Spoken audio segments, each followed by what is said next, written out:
Hey everyone, welcome to Smash Trivia. I'm your host, Smash Trivia John. You can find me on Twitter, Facebook, YouTube, Twitch, and Instagram by searching Smash Trivia to follow everything happening with me. I'll be the one with the big old green head in the profile picture. I'm so excited to get into this. This is the Gamma Analysis. Basically, in this series, I'm going to review everything Hulk, all the movies and TV shows, and maybe at some point I could get into comics, but that's a while off. Hope you enjoy. Smash Trivia presents the Gamma Analysis. I want to ask everyone listening if they could please do something for me. Please share the hell out of this podcast with all your friends because I really want to get the Gamma Analysis to be big enough that by the time She-Hulk comes out, maybe I could become press and either get the first episode early or be invited to the premiere or even just get one of the press goodie bags. For this episode, I'm going to review The Incredible Hulk 77, Episode 11.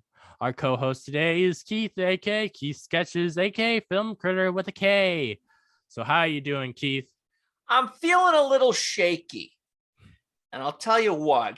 Can you guess why? I think I can, but I don't know if the people listening can because I didn't hear you before the recording. Well, I'll tell you. Tonight's episode is called Earthquakes Happen. And for that reason alone, I'm nervous because we don't get earthquakes where I live. I'm happy to say. But if one happened, I would easily need new pants.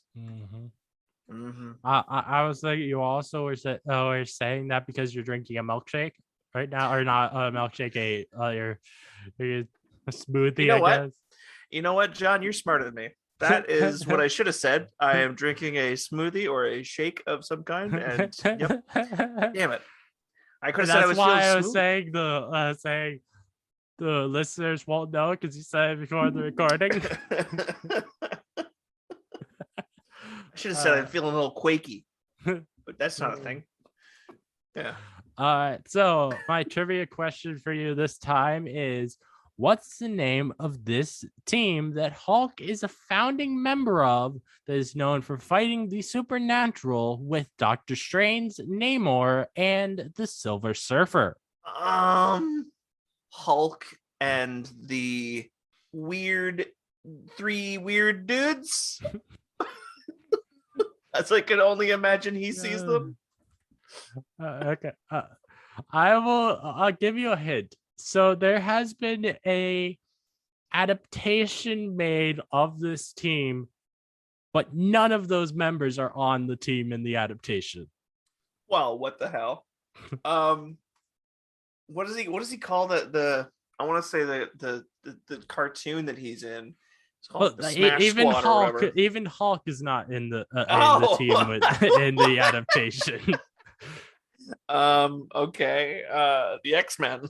I have no idea. That was a hint. Okay, I will I'll give you the answer later in the episode. Right. Oh man. I was just like, it narrows it down a bit because it's there's only so many Marvel teams that have been have had adaptations made about them. That's true. Fair. But as I say every time, I highly recommend watching the episode before you listen to this podcast because this is a commentary track on the episode, so it won't make a lot of sense if you haven't seen the episode. Without further ado, the episode that this episode, the podcast that I want to shout out is the Made Up Movies podcast. So in this podcast, they make up a movie that is suggested by their fans and review that made up movie. I listened to their Chimp Patrol episode and it was absolutely hilarious. So I definitely recommend listening to them. Nice. All right. So this episode, as I think you already said, this episode is titled Earthquakes Happen. So before we get into the episode, what did you think of this episode? I really enjoyed where it went. I will be honest, and it'll be very obvious right away. I had no idea what was going on at the beginning. I don't know how he keeps finding all these doctors across the country to call, but my goodness. It is probably in my top 3 episodes for reasons we'll get into later. What did you think? Yeah, I really liked this episode. I personally really believe that this should have been the finale of the season. I see a lot of reasons why. Because this is, I think, a very important episode to the series as a whole versus what I have read about the synopsis for the finale episode. Doesn't sound like it's that important of an episode. It also sounds like it might I'd not have aged well, the finale episode. Now I'm curious what you've read, sir. I know nothing about that episode. From a political aspect. Yeah, we'll get into that when we watch that episode. Fair enough. But this one, I wonder if this one was like unless the one that one is obviously like written to be or set up a finale kind of cliffhanger. I wonder if this one was meant or written into the season as a potential finale, and they had to jostle them around a little. I don't know. Maybe. That sometimes does happen. That happened to Community in their last few episodes of their 3rd season. They got all jumbled around because they couldn't finish certain parts of the animation quick enough. Like there was certain reasons that kept holding up schedules of the release dates. But yeah, that could be. Yeah. So we'll the first thing I wrote down is, so this episode starts off with David calling someone on a payphone, and we find out he's calling a Dr. Patterson, not Pattinson. Is not the Batman, and he tells him that he is Ted Hammond of the Nuclear Research Facility in San Thomas, California. He asks Dr. Patterson about a inspection that's happening, supposed to be tomorrow, and Dr. Patterson responds, "No problem. I got your letter right here. I'll bring the stress analysis probe, borrowed from one of the university's prototypes." And David then makes up an excuse to have Dr. Patterson come a day later so that he can impersonate Dr. Patterson when he's supposed to actually come. And so this is this episode, unlike normal episodes, we do not have having the name with a B in it and not using the name David. And we also see him impersonating multiple people in this episode. True. Yes, and I love also the mystery that this episode starts out with, because you don't know what he's up to. You know, he's obviously trying to cure himself. Yeah. He's always trying to cure himself. But he's like, okay, he delays the flight or delays the guy's trip. Then he walks into the place with the ID, and it's like, oh, you have to piece it together yourself what he's doing. Mm-hmm. And I like that, because every other episode usually is all done through exposition, them explaining as he's talking to people what's going on, and oh, that guy seems fishy. Well, I work at this arcade, do this thing for you. Like, it's all explained differently, and this to me was a little bit more mystery. I enjoyed that. Yeah. So the next thing I wrote down is that David then goes to a passport and identification shop to get stuff to impersonate Dr. Patterson. And I wrote down that maybe the 70s were different, but I can't imagine a shop like this existing in a public space, at least, because that would be very illegal. I had to laugh at the fact that the lady's like, I think it's just awful that you were robbed of all of your identification. You just can't trust people anymore. Yeah. And then she tries to swindle him out of $25 more.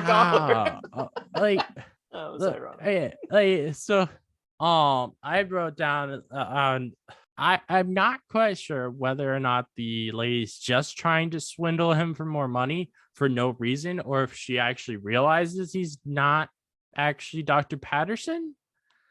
But Yeah, and I'm she knows that leaning. who's he gonna tell? Who's he gonna go to? Yeah. I'm leaning more towards she's just trying to swindle him for no reason, since she gave up really easily when he threatened to leave. Yeah.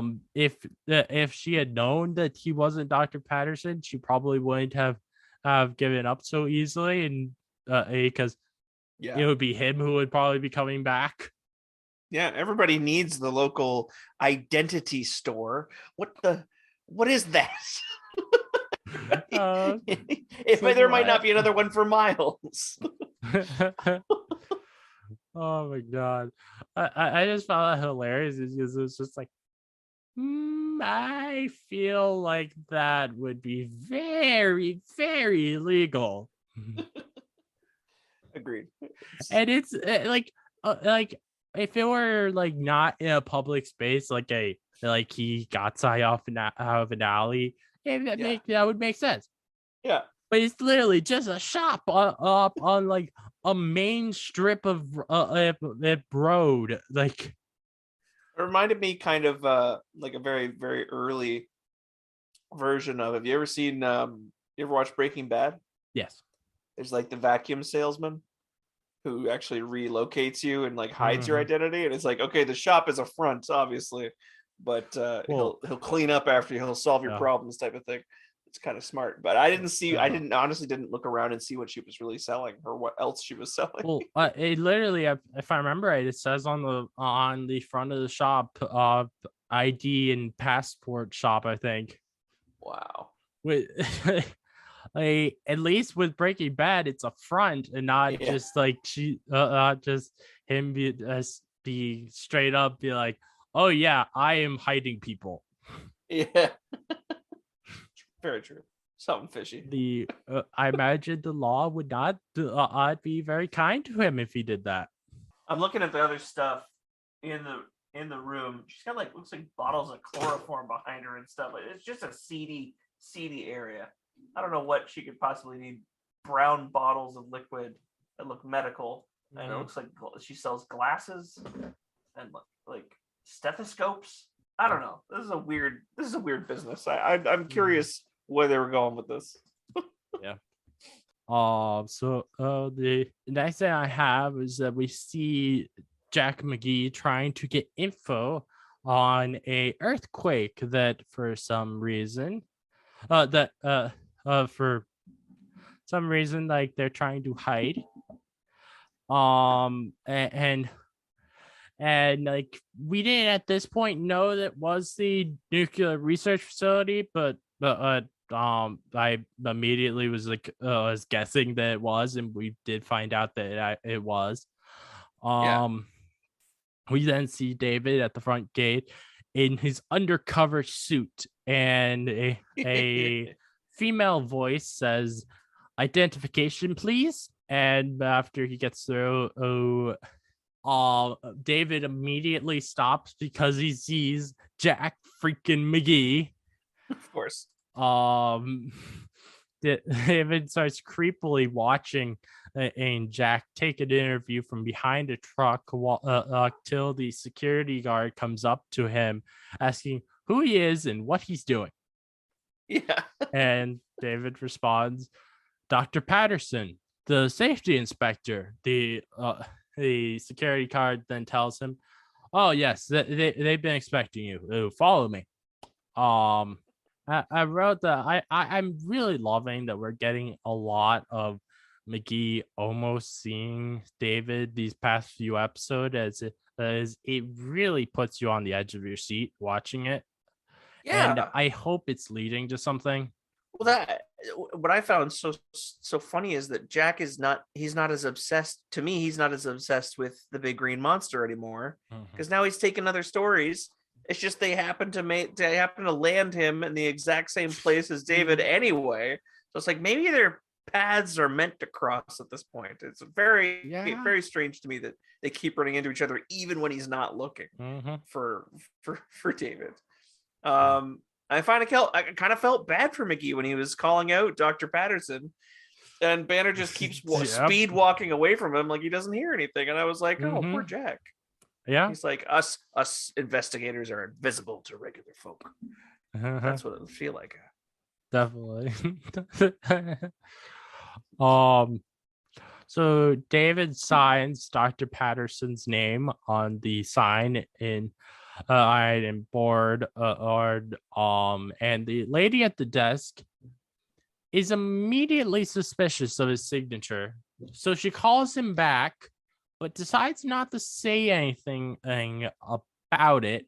And he instead she hands him his dosimeter, or a monitoring badge to measure the radiation. This didn't end up being a problem in the episode, but it really could have ended up being a problem because the dosimeter also measures gamma radiation. So yeah. Oh damn! And they didn't play with that. That's weird. Yeah. I found it weird how like there was definitely the sign-in lady was suspicious of his signature, but then there's nothing came out of that. Yeah. I think they were trying to set a definite tone. They were trying to make the tone okay. Now that he's impersonating a real person, now things are more tense. He could get figured out at any moment. This guy has been pretending to be someone else every episode we've seen him, and yet now the paranoia is shooketh because he spent $75 on a fake ID, and he doesn't trust anybody, and we're not supposed to trust anybody either. So the tension is high. But then she gives this smile to him, and I thought for a second, are we gonna have another freaking love interest? For just a split second, I thought this. And then nothing came of that. Like I was like, it was kind of weird because I was like, it almost kind of felt like when she decided not to say anything about it, it was like, is she going to become like an ally to him or something during the episode? But no, she doesn't ever appear again in the episode. Yeah.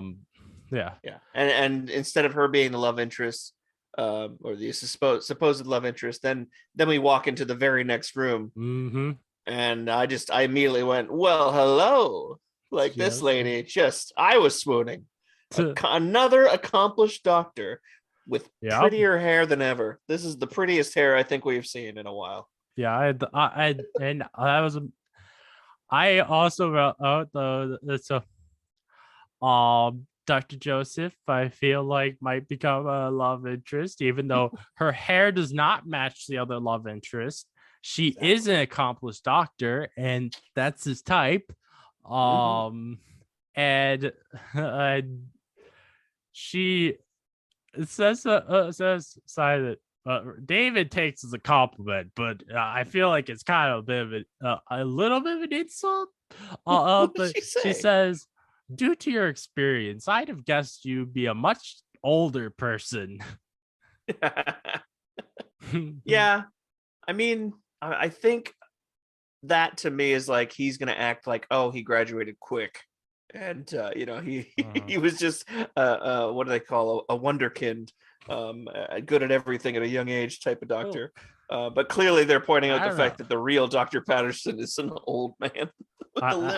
She immediately started getting suspicious of him, and when he called her out on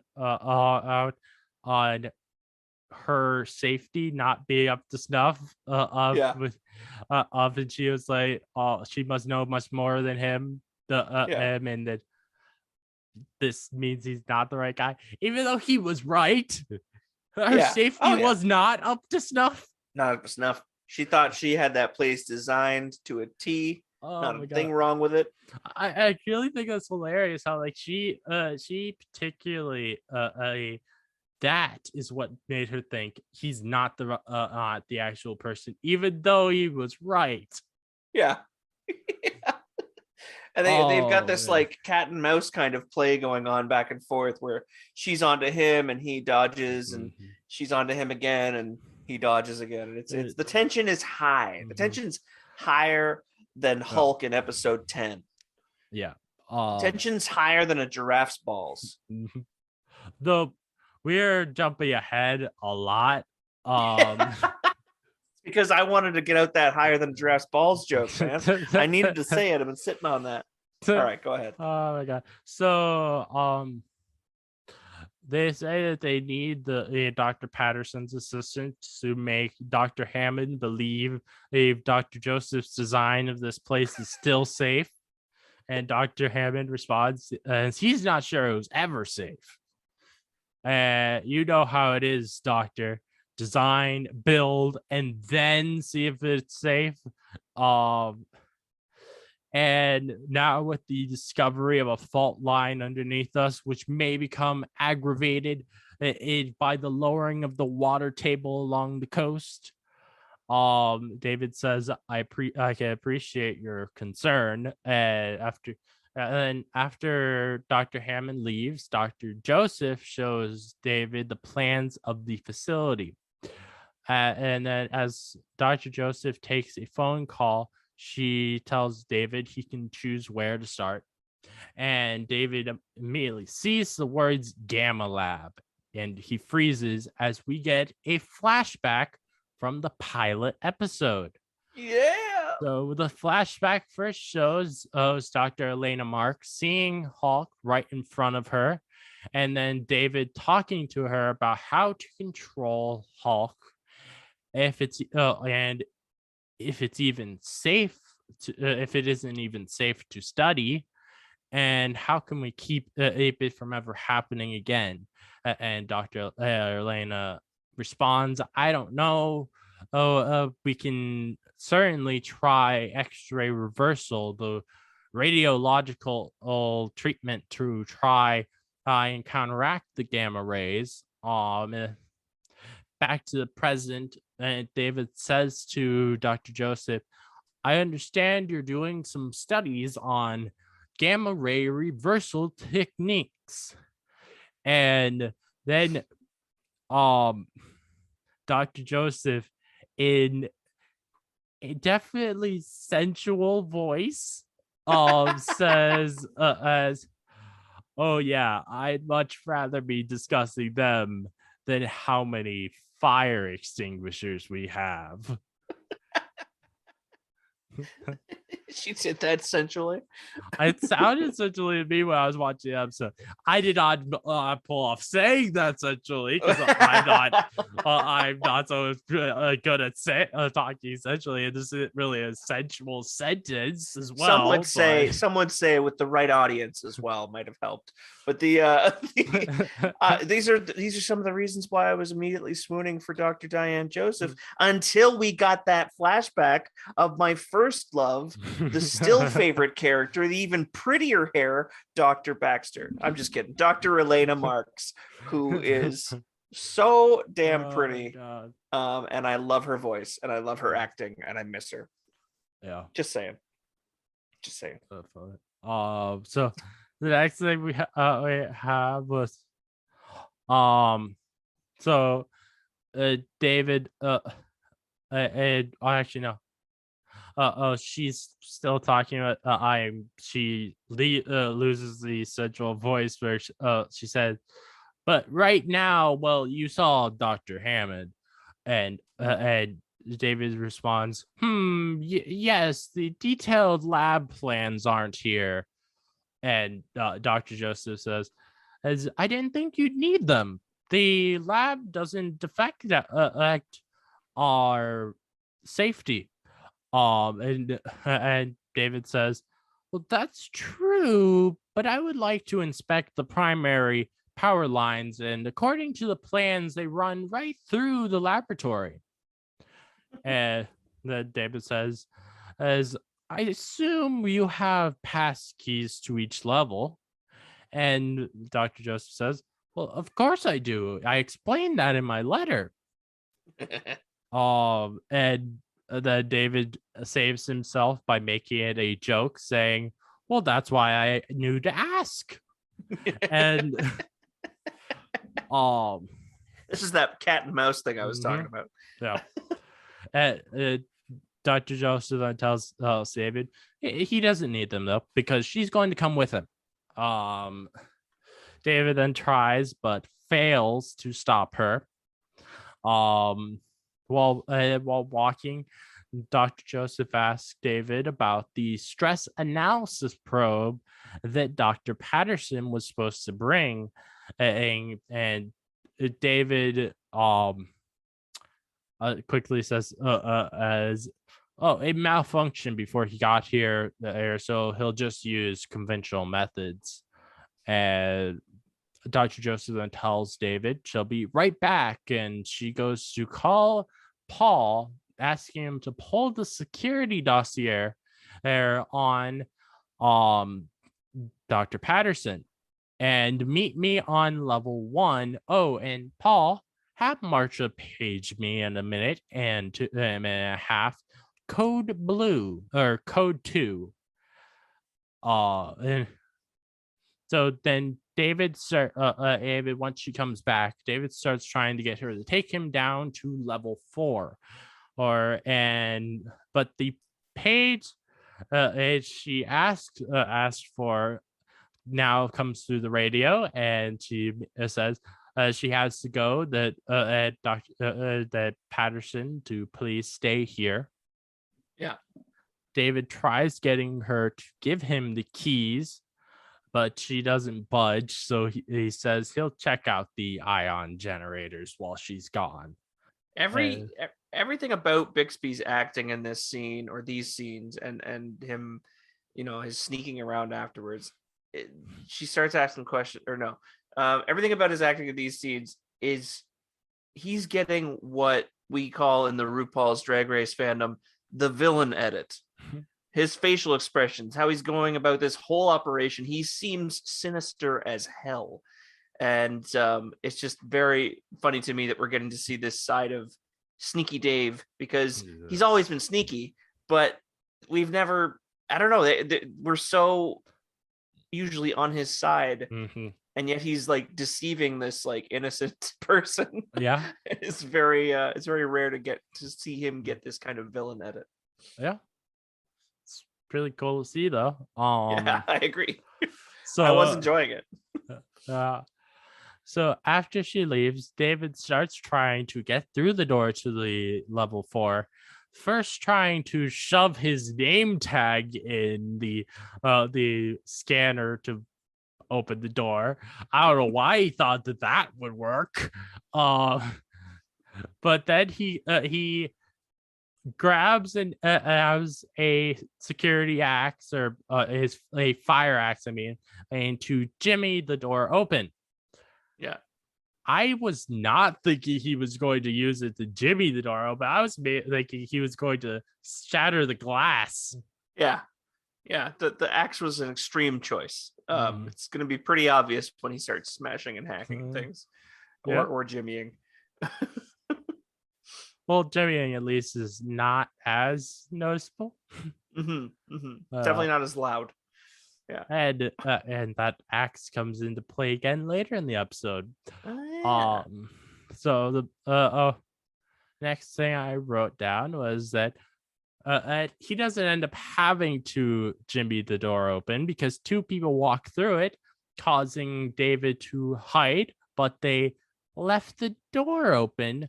And so once the people pass, as David slides a broom into it so it can't finish closing itself, and he sneaks in and sneaks into the slick. gamma lab. Yep, that was a pretty slick way to get into a gamma lab, I'll be honest. Yeah, definitely. It's really cool to see some badassness from David. Yeah, he's Mission Impossible right now. Yep. So back to Dr. Joseph. She meets with Dr. Hammond and with the dossier, and he asks if she's questioning his specifications, and she says no, his identity. And looking upon on the dossier, she finds that he has an artificial knee and walks with a cane. We then this alerts her obviously to the fact that this is not Dr. Patterson. We then see a David flip the megavolt power supply lever on, And this alerts the control center, but they just think it must be a part of the safety inspection. Yeah, One it's of them, nothing better than a bunch of complacent guys working at a nuclear power reactor making assumptions about when blinking lights and alarms go off. They're like, it's fine. They were gonna do that test about those alarms. Yep. And like right, one of them right after just missing it just says, "Do we have any cream left?" Yeah. It's like a couple of Homer Simpsons. It just reminded me immediately of what it's like for him all day. Yeah, since wasn't originally his job in a nuclear power plant in the Simpsons? Yeah, he's like the safety engineer at a power plant. Yeah. Yeah. So definitely. Then David, after turning on the reactor, goes into the radiation chamber, and David puts a chair right under the machine, and then turn the voltage up to max. David sits down and waits, and Dr. Joseph, while looking for him, goes down to the fourth level, sees the flashing red light, alerting her to the fact that the reactor's on. She runs into the room, turns off the power with just 3 seconds to spare, and she goes into the radiation chamber and asks David if he knows what he's doing. And David shouts, "Yes!" And then the earthquake starts. When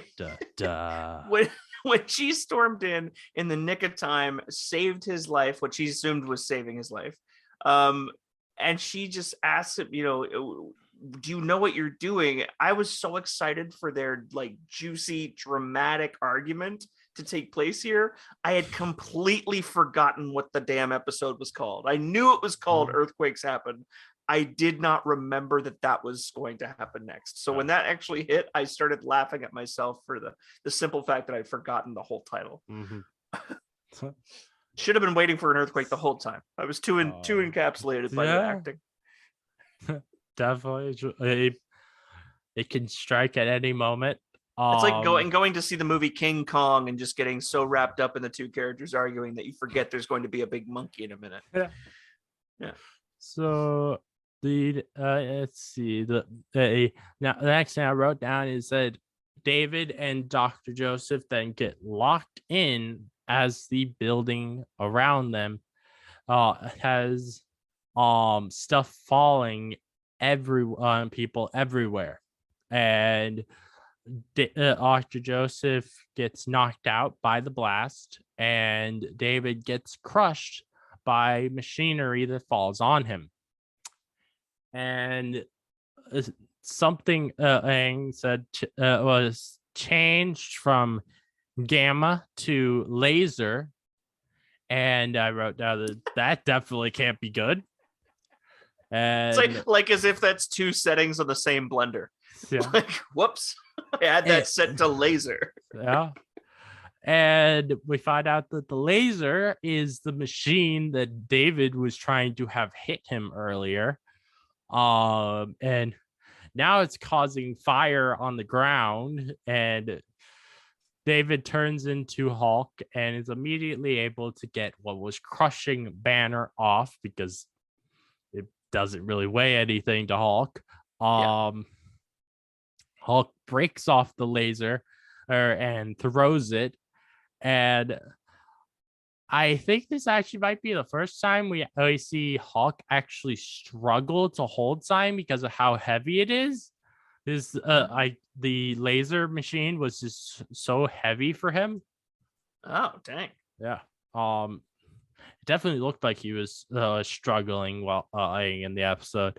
So back in the control room, we find out the earthquake is a 6.9 on the Richter scale, and they start getting the security footage working again, and they see this green hulking thing in the radiation chamber. I laughed so hard I had to laugh a bit when the guy says, I got to get the video surveillance back up. And the camera that happens to turn on first is a shaky shot straight on Hulk flexing. And like as if the surveillance camera is held by a person right in front of him. I was like, well, that's a convenient camera to see first. Yeah. It's very expensive to get surveillance equipment that stands for you. I feel like I kind of surprised that they actually have a camera in that room, because like that's a room where you don't really expect people to be in. Yeah, true. They don't want people going in there because there's gonna be radiation in that room. Well, how are you gonna know if there's a person in there and stop them from lasering themselves? Yeah. They should have had more extinguishers, though. That's yeah.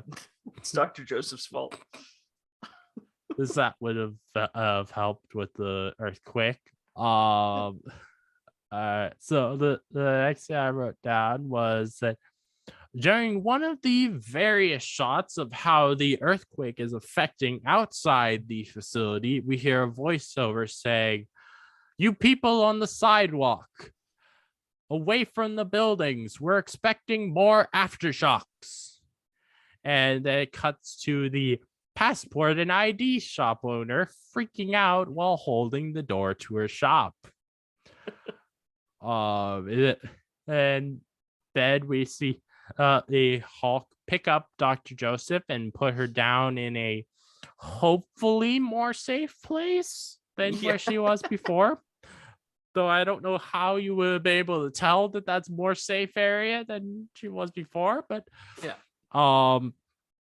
then we see Dr. Hammond help pull a table off one of the other scientists that's in the room outside the chamber.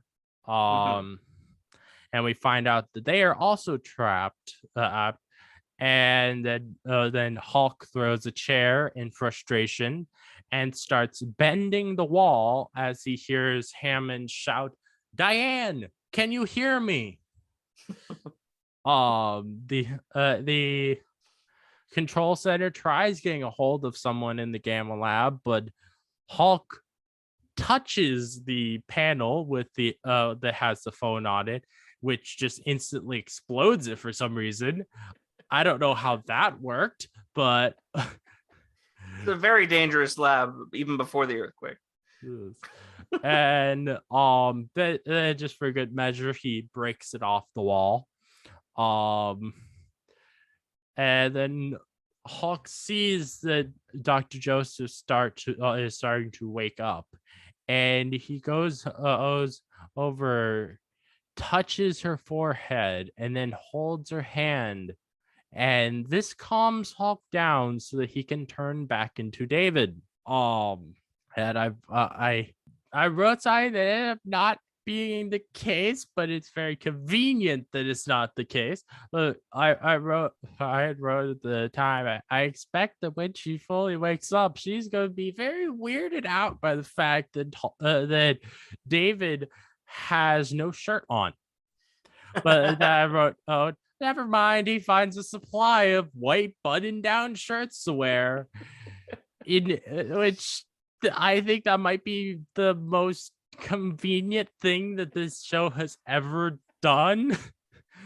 Having in the middle of a radiation room where no one's supposed to be going in here because it fills with radiation, and there just happens to be multiple white button-down shirts for someone to put on. Wow, what? Yeah, it was strange. Someone picked the weirdest spot for their walk-in closet and drawer and dresser. Man, yeah. I kind of wish they did do that though, because I think it would have been hilarious to just have Dr. Joseph wake up and she just be like, "What the hell? Yeah, why are you your shirt off?" And he'd come up with. They could have easily had him come up with some other reason to have needed to use his shirt in an emergency to, like, I don't know, tie off something. Just, like he could have said it was on fire. Yeah, the laser on the ground and say like he used his shirt to put out the fire. There you go. Yeah, that could have worked. I just thought that was really funny because of like how So convenient that was. Yeah. She I asked if it's over. And David doesn't respond to this, but he just starts trying to check out her forehead, but she doesn't want him to. Yeah. He She still says, remembers that he was a liar. yeah. He says, it's all right. I am a doctor. Yeah. And the people on the outside are going to try and work with them to get them out. And Dr. Joseph says, I don't understand how the earthquake bent this steel door. And I found that really funny. Oh my god. That was good. That is good. The earthquake wouldn't have had the know-how on how to bend a steel door. Like, not in this direction anyway. It's very strange. No, I agree. That part made me laugh. Well, we know why it's the steel bed, but we know. The characters don't. So I'd be surprised if David remembered. After they're able to get out of the chamber, David stops them from moving the guy on the ground on his leg. And they tell him, I don't think you're the one to be taking orders from. Yeah. And David says, as the leg is obviously broken. If you move it, it will sever an artery.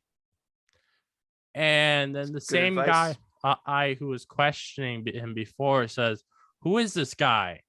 Marcus Wilby? And I had to look up that reference because I did not know that reference at all. I tried to look it up too, but I thought he said Wilton or Wilkes, and I couldn't figure out what the heck. I played it like 3 times. I couldn't understand what the heck he said. Marcus Wilby? Who is that? Yeah. That is a let me see. So I thought I had that in my the trivia section, but I guess not. Oh wait, no, yes, I do. So Marcus Wilby, MD, is a TV show that came out at the end of the 60s, and that's what was being referenced by the character in the episode.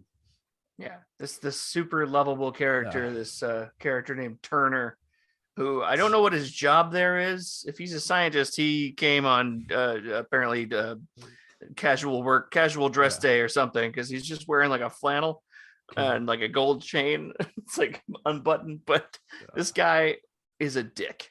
Yeah. The entire rest of the episode, this guy is a dick. So like I wrote down that they really don't do much referencing pop culture like that in this show, and I actually think that's a really good thing, because if they had references like that all the time, the show definitely wouldn't age well, because like audiences now, they'll watch it and they are not gonna know at all what those references are. I'm sorry. Yeah. Do not know who Marcus Wilby is. I never heard of that show. Like, it's not gonna mean anything that they made this reference if people don't understand it, and so I'm really happy that they don't do things like that very often in the show. Me too.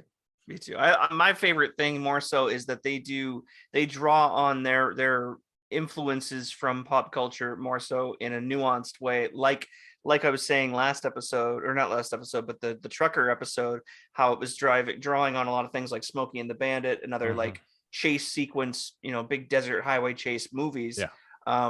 This episode is 100% drawing on natural disaster movies of the 70s. Definitely. So Poseidon Adventure, The Towering Inferno, there's a movie called 1974 called Earthquake with Charlton Heston, and those movies are exactly like this. A group of survivors having to figure things out, one life-threatening challenge after another, moving from room to room, and there's always an injured character, and there's always 2 people who are at each other's throats. Definitely. And it's like, those movies are a ton of fun, and this episode made me want to go back and watch those, especially Poseidon Adventure. So The next thing that I wrote down is that they asked David, "What were you doing there? Trying to sabotage us?" And David says, "No." And Dr. Joseph says, "He was using the gamma unit. Why?" And David doesn't respond and keeps checking the injured man. Dr. Hammond says, "Well, when we get out of here, maybe you'll try a little jail, mister." I'll give it a whirl. I'll try a little jail. Yes. What the hell? Who says that?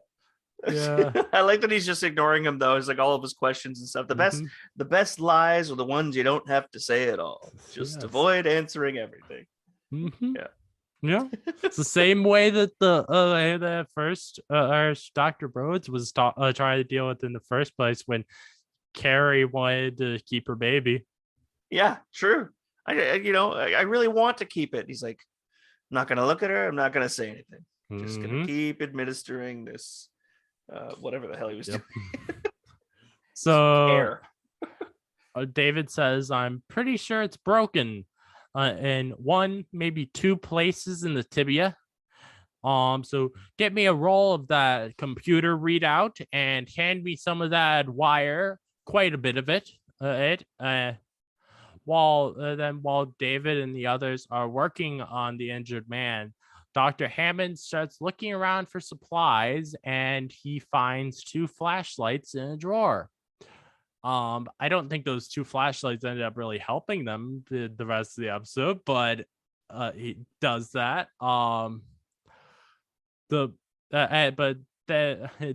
Him walking away was good because he was able to figure out that, well, that's not good. The reactor turned on when when David hit the megavolt demand for the gamma unit, and now it won't turn off. So Dr. Hammond and the other scientists that I didn't catch that name for. I think you did. I think you said Turner. Turner, the dickhead. Yeah. Turner. So they started trying to pull debris from the doorway to try and be able to get out. And then smoke from multiple things starts enveloping the room, and everyone is freaking out. And back in the control room, they're having trouble controlling anything. And they said if the secondary controlling system fails, they will have a nuclear disaster on their hands. And David suggests that,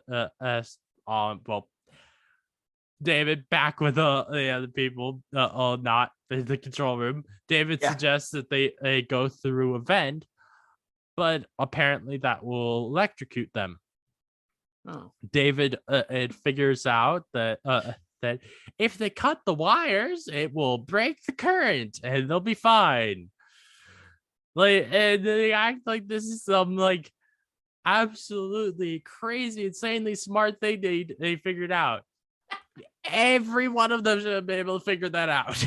Yes, even the security guard should have been like, yeah, that's kind of how wires work. Yep. Y'all are scientists. Yeah. Oh man. And happily, David brought the fire axe in the room from earlier. And then they started trying to get everyone through a tunnel.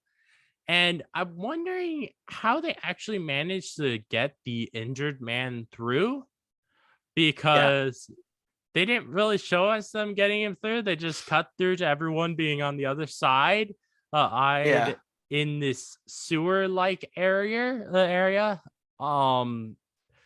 where they had a bunch of pipes and stuff. It does make me wonder how they got him through, because they were very showing us how two people has to be holding him up. He cannot move on his own. So I can't imagine that he would have been able to crawl on his own. Yeah, exactly. Now they definitely cut that for time and for explanation And, purposes. and I Like, it's can't too much. imagine that they pushed him far enough that someone could get in, and then as they were crawling, they were just pushing his butt forward. Oh my god. All right, that's a director's cut, a cut scene that we need to see.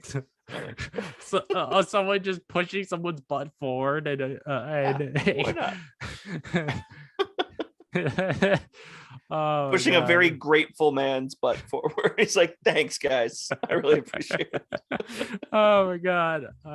So the next thing I wrote is that we have another earthquake, and so then the alarm goes off, alerting them to the fact that the reactor is no longer cooling, and they only have 15 minutes to get out. Someone from the control center calls the mayor and tells the mayor to start an immediate evacuation as a meltdown is about to happen. Damn. And at a crossroads, multiple people in the sewer or area start splitting off to look for the right direction. And this did not end up being the case, but I wrote at the time, I wouldn't be surprised if another earthquake happened and it blocked the people that split. So Yeah. because I feel like that is a trope in a lot of films, like what this is based on, of like having they split off, but then something happens blocking them from each other. 100%. Yeah, and it's usually how, like, because that's another thing too with these movies, because this isn't like, there's not enough time obviously to fill an entire episode with this kind of plot, but they're definitely taking like a nugget of inspiration from those kind of movies. But like, it always progresses that you got your core 3 or your core 2 survivors that are going to make it to the end, but a lot of people end up falling off as it goes. So like the Turner character and the security guard whose leg's broken, they would not have made it to the end of this disaster movie. Like, they would have been blocked off, or we'll come back for you kind of thing. And either they do much later and it gets wrapped up at the end of the film, or that person's dead. For sure. Yep. They got to raise the stakes somehow in those things. Mm-hmm. Yeah. People gotta die. Yeah, this being a 70s Incredible Hulk show, I don't think they would have showed anyone actually die. Very true. Other than Dr. Elena Marks. Yeah. I think she's the only person that we've actually seen die. Oh my god. Why'd they have to kill her off and then all these other dicks like Turner get to live? That's a shame. Oh my god. But you're right. I don't think anybody dies. Yeah. Very family friendly. Yeah, I remember I was talking to my mom about the final film in the original Matrix trilogy, about how like a lot of the characters that you follow in the first 2 films, you don't really follow much in the third one, and like you're getting shown these new characters that we don't care about really, and and there's just a lot of CGI battles that aren't that fun to watch and like I was like, I'm finding trouble watching this because I'm like, why do I care about these characters? Why do I care about these people living or dying versus the characters that we are following? And my mom was like, well, you should care about everyone whether they live or die. I'm like, this is a movie. You care about the people that you get to know in the film, and they didn't do a good job making us get to know the characters in the third Matrix film. So it really was like, why should I care at all about what's going on? And like also like they use some CGI in the first 2 films for fight sequences, but it was in the third film, like a lot of fight sequences are literally just CGI mech suits fighting. It's like this doesn't Uh, feel like the two films we just followed. Yeah, the Zion scenes Like, are so boring. yeah, I was out, took me out of it. You know, it's funny because your brain, like, obviously, I understand what your mom's saying about, we should care everybody dies. We all, obviously, anyone with, a good bone in their body is going to care about all people and stuff and want to be altruistic. But your yeah, brain knows the difference between fiction and real life, and yeah. fiction requires you to care about people aren't going to die because it's fake, so you still need a connection A there. good story, or it makes you care about the people you're following, and it's not just like oh, they're people, so you should care that they're living. Like, that's not a good story at all. Yeah, that'd be incredibly lazy writing. Writers would get away with movies like scot-free if that was the case. Yeah. You know what the third Matrix movie could have used? A guy trying to sell babies. You get me, John. And trying to use babies as batteries. Yes. Well, I mean, it's their number one. Great providers of energy. I know a lot of people don't like the new Matrix film, but I enjoyed that a lot more than the third Matrix film. I still haven't seen it. You should watch it. I should put it off. I should watch it. I like the new Matrix film. I think the main problem that I have with it is that Lawrence Fishburne does not return as Morpheus. Yeah, I heard about that. And it kind of annoys me because they didn't even ask him to return. That's very confusing. So they do have a good way of explaining it in the film. That this is 100 or so years later in the real world, and so he's dead. But they have a computerized version of Matrix, a version of Morpheus that's from the Matrix that is played by a different actor. Yeah, it's played by the guy from Candyman. And they do have a good way of reason for explaining why he doesn't look the same, and that's because he is actually a mix, a program that's supposed to be a mix of Morpheus and Agent Smith. Oh, yeah. So he looks different, and it annoys me, one, because they didn't even ask Lawrence Fishburne to come back, but also because they give us it's an explanation saying that he died, but they don't but like I feel like they should have shown like a flashback showing what happened, especially since like the only thing that's we know of the canon for him dying is from a video game called The Matrix Online, of which people can't even play anymore, and most people don't even know it exists. But for some reason, the creators of the film series insisted that they're going to keep that as canon, even though, like, why? Why do you keep size canon? People can't even play anymore. People can't even see that anymore. Or at least if you are going to keep it in canon, show us a flashback of it's happening in live action, create so that people can, so that the majority of your audience gets what's happening and doesn't have to go up online and look up how did Morpheus die. This fourth movie, the more you describe it, the more it sounds like a mess. It sounds like a freaking mess. But so was Matrix 3. Okay, but that's not even a big part of it. Our film, like, he's I'll still give it a chance. Yeah, I like most people I've heard say that they don't like it, but I actually really enjoyed it. I do think there were some cringe jokes in the film, but at least they only happen near the beginning of the film, and not throughout the whole film. Basically, what I'm talking about is a character inside the Matrix who's friends with Neo, calls Trinity a MILF. Yeah. Like, what the hell?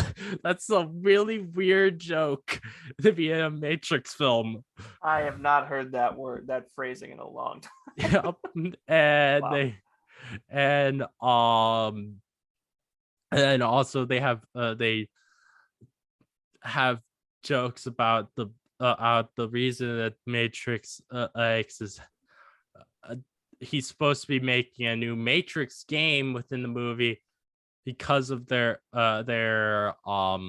corporate overlords. Warner Brothers wants him to, because they want to cash in on the video game. Oh my god. I don't. It's That really doesn't land. It really is kind of cringe to me that they're mentioning Warner Brothers within the film. Yeah, that's a little too meta humor. I'm not sure that's really necessary. But yeah, but honestly, I think a lot of the stuff in the film I think is actually a pretty fun one. It's just like it's less like you really need to think about the film, like the original trilogy was, versus this one is more like turn off your brain and just have fun. Yeah, popcorn flick. That's and I think if you go into it like that, you probably will enjoy it. All right. Yeah. Well, that's good to know. So, thanks, man. Yeah. So then back to our review. The in the control room, they tried to turn on the emergency valve. And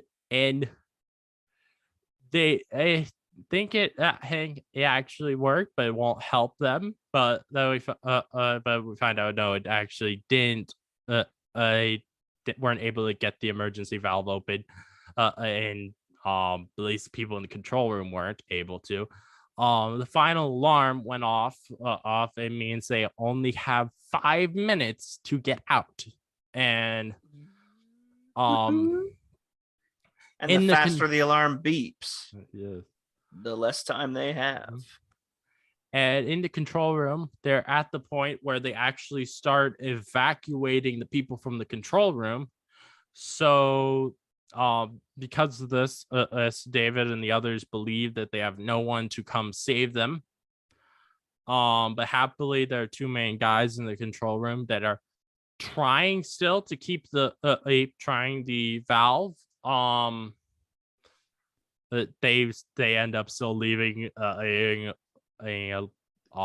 when there's 1 minute to go, but that's a little bit further along. So let's see. So David starts having everyone start looking for pipes and anything else that he can use as a lever. Yeah. And prop that open. Yeah, I had wrote at the time, I was like, I have no idea what he's thinking, but I also feel like we're due for a Hulk to come out. But yeah, he ends up using the pipe to break off the lock to the chain link gate. I'm not sure why he said to use it as a lever, since I don't think that's using it as a lever. He's using it as a way to break sign. Yeah, it might have been more so for later with the wheel or the handle.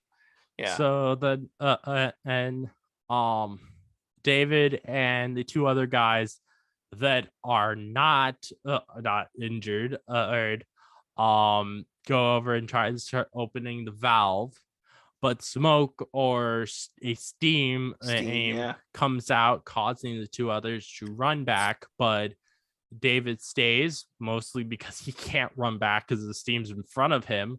And at this point is where the 2 guys in the control center evacuate, and it's all up to David. And as David gets frustrated trying to open the valve first David tries putting his shirt onto the pipe so it's not so hot, but then Hulk comes out because he's frustrated, and Hulk just immediately throws David's shirt on the ground and he bends the pipe and then throws it, be like, I don't need this, and then he just easily he turns the valve, and Hulk saves everyone. Hulk. I love that in the 11th hour or the 11th second, Hulk still takes time to take his rage out on that metal pipe before throwing it away and using his hands. I was like, people are going to die, sir. But he's just like, rawr. We got this rubber pipe for a reason. Worried though about them dying in this at this point. Like he's like he may be at some level he may be trying to save them, but also like he's based on the fact that he doesn't come back for them when he breaks the hole in the wall, he just runs through it, and not telling him that not letting him know to the fact that he got them a way out. It kind of shows me there's a little bit of self-prevalence there. But or maybe he just came through as David, and the only thing he remembers is that David was trying to turn that wheel, and he was like, puny Banner, and then he'll turn the wheel, and then that's all he remembers really being needed for. He's like, all right, I'm out of here. Maybe he's addicted to morphine and he's trying to go get some more morphine. I don't know. He just runs out of there. I feel like if Hulk gained a little bit of smarts, at some point he was like start recording himself when he when he comes out to just be like, hey, Banner, I can do this and you can't, just so that Banner can see that he can do that Hulk can do these things while he can't. Weenie.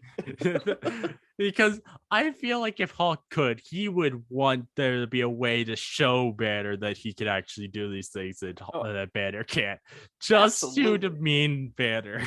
Yeah, just rub it in his face. Yeah. So let's see. As I said, we've already talked about, Hulk breaks a hole in the concrete wall, so that everyone can now get out. Hulk then runs away, and the others start heading through the Hulk's hole. And Hulk, as he gets outside, Hulk kicks some last rocks, as he gets outside, and here we get possibly the worst makeup mistake they've ever had on the show. Oh, really? Did you not notice what happened in this scene? No, I found it to be very obvious. So his makeup smear? No. So they the camera angle that they shot this in, and when he kicks the rocks, you can see the bottom of his feet. They did not paint the bottom of his feet at all. I just saw it. It's very obvious. His feet are like orange in comparison to his green. It's really like, wow. I feel like that's definitely a big mistake that they made. I would, if I were the costume department, I would be like, I would probably always make sure. I would probably always make sure to paint the bottom of his feet just in case there's something like this happens. But also, I feel like the people operating the cameras, they should have been should have been checking to make sure that there's no place where it's visible that he's not actually a green man. I think 2 people got fired that day, and one was Lou Ferrigno's foot guy, Dennis, and the other one was the low to the ground camera operator, Margaret. And I feel bad. But you know what? Mistakes like that can't happen. This is the nearly finale of season 1. Honestly, it makes me wonder, the people who edit these episodes, do they you would think there's it takes a long time to edit things, and they are probably watching scenes over and over again. How does these things get past the editors? I don't understand how that happening when Oh, so but when you and I would imagine when they notice it, they would like Gozo would be like, "Hey, you guys messed up. You might need to refilm this." And even if it's in post production, since the series would have still been filming for the episodes after the episode after this, they could Yeah, have probably figured out some way of having a scene of him coming outside. yeah. The editors they edit so often that they become just as Yeah. complacent as those safety officers in that control room Mhm. asking for more cream. Yeah. They're too busy. They don't even care about the alarms. They're just wondering where are the donuts. Mhm. And that's what they're not unlike television editors, I'm sure. Oh. Same job. The next thing I wrote down is, and as Hulk runs away, we got our damn Hulk kicked moment for this episode. There it is. His feet might be orange, but his cake is lemon meringue. No. That was Lou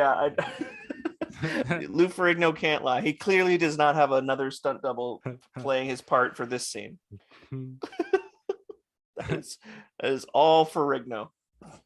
So the next thing I wrote down is that reporters start asking Dr. Joseph and Dr. Hammond questions about what happened and if they will be rebuilding the nuclear testing facility. Dr. Joseph says, "That's a premature question. But when we do, I assure you that we'll be working more closely with the safety engineer." And the designer and the safety engineer settle their differences and have a brief moment that carried more sexual tension than any scene we've had this season. I thought they were going to get in the back of that ambulance and bone. I was so confused by why they had this, like, they're like inches from each other's face. And they're like, "I'm sure we'll work closer together." And he's like, "All right." Like, it just seemed really weirdly tense for that couple seconds. They were probably instructed to play it like friends getting along again. Mhm. And instead they were just like, well, friends with benefits? I don't know. Just seemed a little too tense. But then Jack McGee asks a question. Yes. So Jack tries to ask about Hulk, but the other reporter immediately shuts him down, saying, "Come on, Jack. We're trying to cover a real story here." And I kind of feel bad for Jack that no one believes him, but I also just find it hilarious. Well, I was interested in the fact that he says, what was the man doing? And they say he was trying to use the gamma ray inversion equipment. And he's like, "Did he succeed?" And they're like, "No, I don't know." And that's so now he knows at least one more thing that he didn't about this Hulk character. So I don't know. I mean, the Hulk saved his ass before, and now he knows what he's maybe searching the country to do. Yeah. Right before Dr. Joseph had said that he was trying to use the gamma ray inversion equipment, they actually what prompted that was that they asked her if the person with them was a saboteur, and she says no, that he was trying to use the gamma ray inversion equipment. He asks if he succeeded. She says no, and then Jack asks where he's at, and this is where Hammond pipes up saying, "I don't know. He may have been killed in the explosion steam that blew down the wall. If it hadn't been him, and for him, none of us would have been alive." And then and in the final scene of the episode, we see a David trying to get a ride again. Yeah. Sad, or what is it? Lonely Man music. Yes, the Lonely Man theme. Yeah. And like as I said last episode, after these two episodes, it was 2 episodes in a row, all the 4 times or the times the Hulk came out, it saved David and others' lives. So it really does make me feel like David needs to stop and think, maybe I'm wrong about this Hulk guy.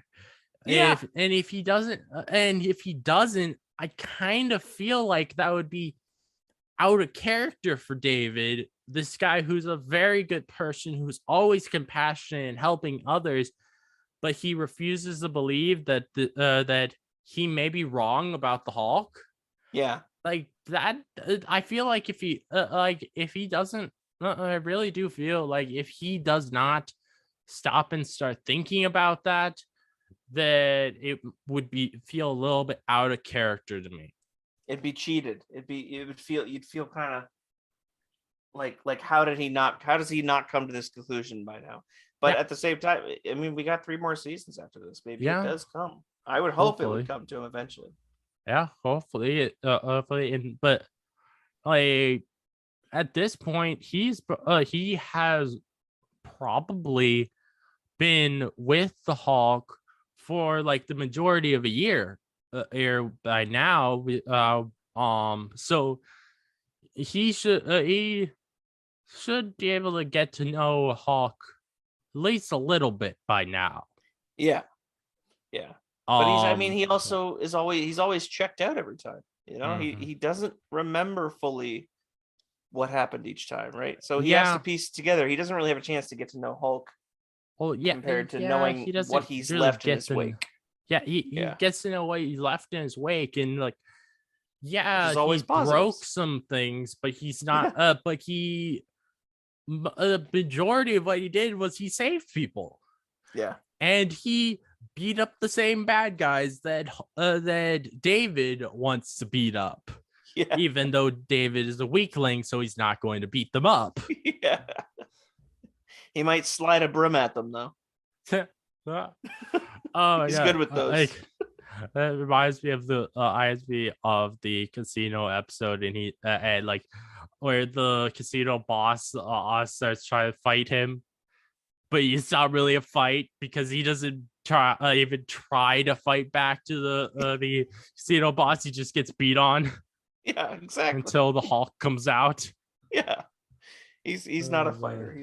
He's a doctor, not an MMA. You know what I'm saying? Yeah, maybe he should have taken some lessons from Rocky. Yeah, there you go. Go back to, what was that, Baltimore? Yeah, something. Go back to Baltimore, like David. Yeah, I would love to see him revisit some friends he's made along the way. Yeah, that would be. I think that would enhance the show for him to revisit some of these people he's met.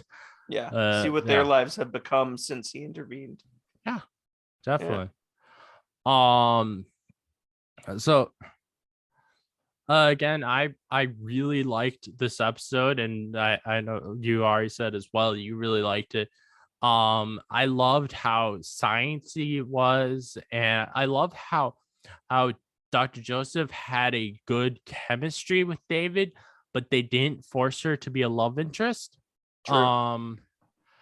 I think my only big complaint I could have with this episode is that I feel like this should have been the finale, and because I feel like the actual finale could feel underwhelming after how massive this episode feels. Yeah. And that's definitely something that they're gonna have to. They would probably have to have figured out with the finale having it come after this one, that could be a serious issue with feeling very underwhelming. Yeah, you'd need to really wow them with the season 2 premiere even more to get them back. Yeah. All those people that might not have really enjoyed, because you got to end a season with either a lot of resolve or a lot of suspense and cliffhangers. Yeah. So it's no telling what the hell their last episode's gonna be. And with a show like this, where you don't have to watch this week to week to know what's going on, because every episode is very contained. Yeah. Very formulaic. So say someone wasn't going through the entire season and watching every episode, and they just they came back because of the finale and watched the finale and just saw that it's just this regular episode. Like they would be like, why did I come back to watch this finale if it's just a regular episode? Yeah. because a lot of people did that when it was TV was actually TV and not streaming services where they a lot of people would be like, this is a special episode, I'm gonna make sure to tune in for this. But seeing the finale and it not being in that special could like definitely would have hurt their chances of wanting to come back to the show. Yeah, repeat views for sure would be at risk. The finale is the second most important episode of any season, next to the pilot or the premiere. Yeah, the premiere has to start things off and get you gripped, but the finale has to keep you gripped. So it's a little like. Yeah. I would honestly say that probably the finale is even more important than the premiere, because the finale has to be the end of a storyline versus versus a premiere. It can be a filler episode, sort of. It just has to be a really cool episode. Yeah, it's got to grip you. It doesn't have to do with the main storyline. Versus the finale, I at least feel like a finale should definitely be the main storyline. Yeah, I feel you. It's got a lot of wrapping up to do, a lot of satisfying to do. Yeah. All right. So, hi. Is there anything last you'd like to say about the episode?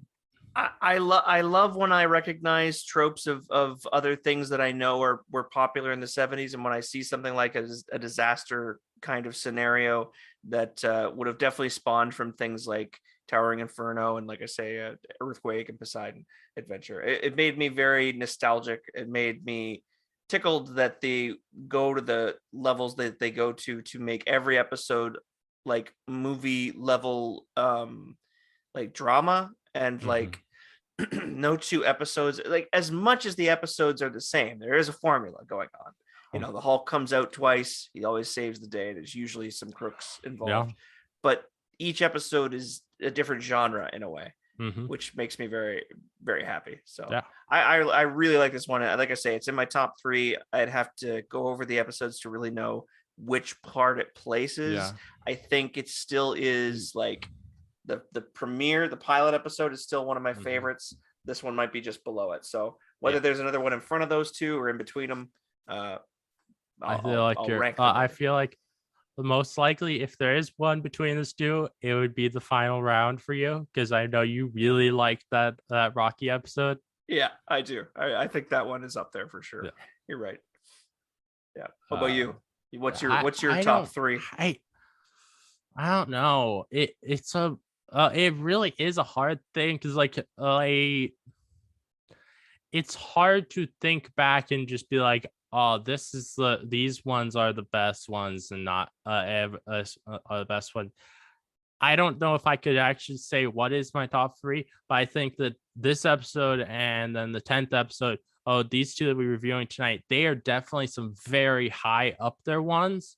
Yeah, I definitely do think still that the first episode of the show is my number 1 episode on, because that was like just so good. It really is.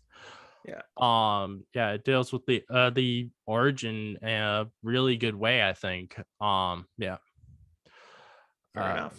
So the trivia from the episode, we from IMDb, we have you know how you mentioned earlier that one of the films this takes inspiration from is Earthquake, from 1974. Yes. So it uses stock footage from that. I wondered. Yep. I wondered, was the big earthquake scenes like the city? I would imagine, probably the city stuff. I have no idea what if that actually is it, but I would just have to imagine, because I can't imagine they actually did something I have that big of a scene for the Incredible Hulk show. Yeah, fair. They put a lot of work into those. Yeah. The next thing I have is that David impersonates a Dr. Patterson and a Dr. Hammond, unlike his usual alias of David with a surname beginning with B. And then the next thing I have is that in this, as well as Prometheus Part 2, which is the second episode of the 4th season, variations of the opening from $6 Million Man, and I've got a blowout in damper number 3, and set your pitch to 0. Pitches out. I can't hold altitude are used in the dialogue. It's obvious. Apparently, it's an in joke, either by or for Kenneth Johnson, who he's obviously the creator of this show that we're reviewing, the Incredible Hulk show. But he also worked on $6 Million Man. $6 Million Man. Yeah.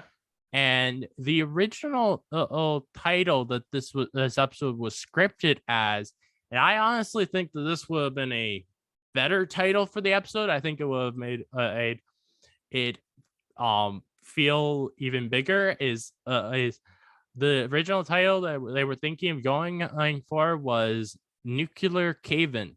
I think that would have been a really great title. I like that too. Yeah. Instead of Earthquakes Happen. Yeah. Like, I think that has a lot more suspense than earthquakes. They just happen. You're like, yeah, they do. I mean, so versus there's no one would ever say, nuclear cave-ins. Those just happen. Yeah. What is it? What am I stuck in a nuclear cave-in? No one's ever used that term before. And some trivia from the Hulk wiki. We have when David impersonates Dr. Patterson, Bill Bixby wears his own prescription eyeglasses. Wow. Yeah, and then that dude can't see. Yeah. Those were really thick. Wow. And then as well, the ending sequence has the theme apparently being played with a trumpet rather than a piano like it normally is. I didn't notice that when I was watching, but I thought that was interesting. And then the only goof we have from IMDb is that after transforming back into David Banner, though I don't know why this is the only thing we have on IMDb, because we definitely noticed a bigger issue with in the episode, but what I found was that after transforming back into David Banner on the first Hulk out, David is seen to have a Band-Aid on his finger of his left hand, and yet the Hulk didn't. Huh. Yeah. Well, they messed up. It's not as bad as Orange Feet. Yeah, it's definitely not nearly as bad, but I just think that's a bit of a funny little goof that they had. Like, so whoops. I'm guessing that's probably more of the he just had an injury in real life, and so he had a Band-Aid on his finger. But I would bet that as well. Yeah. I feel like if that is the case, they should have tried to paint the Band-Aid to make it look skin colored, so they don't so it's less likely for people to notice it. Yeah, that would have been helpful. Yeah. So the answer to the trivia question from earlier was the Defenders. I did know that the Defenders that we get in the Netflix shows were not the originals. Mm-hmm. I do remember that, but I did not know that at all about it being Namor and Silver Surfer and Doctor Strange and the Hulk. Yeah. That is the weirdest group of people. Mm-hmm. And they were fighting supernatural threats and not just street level threats. That is weird. Well, I mean, maybe there should be two Defenders teams, but aren't like three of those like in the Illuminati? At least Namor and Strange are. Well, yeah, Namor and Strange are. Silver Surfer would not have been in the Illuminati. Oh, okay. And we're talking about the Hulk, Marvel Illuminati, and Hulk definitely is not in the Illuminati, as the Illuminati are the ones who sent him to Sakaar in the comics. Yes. Wow. Yeah. Plus, he couldn't keep the Yeah, secret. I imagine he would not have wanted to join them if they're going to send him away from Earth. Yeah, that'd be a tough sell. It's Yep. like, yeah, you can join us, but you got to be over there. Is there any last things you'd like to say before we end off this episode? I am so excited for this season finale. I'm excited to then start season 2. I'm really enjoying this series, and it is still so cool to see Lou Ferrigno and Bill Bixby find new ways to entertain me every episode. Yeah, this has been a blast. Yes. All right, so thank you for listening, and if you like this Gamma analysis, please give a 5-star review on Apple Podcast or a 5-star rating on Spotify. And I'd love to hear your thoughts on the episode, so please let me know. And if you'd like to listen to more from me, please subscribe. Many more Gamma analyses from me coming, so keep on the lookout. This again is your host, Smash Trivia John, signing off.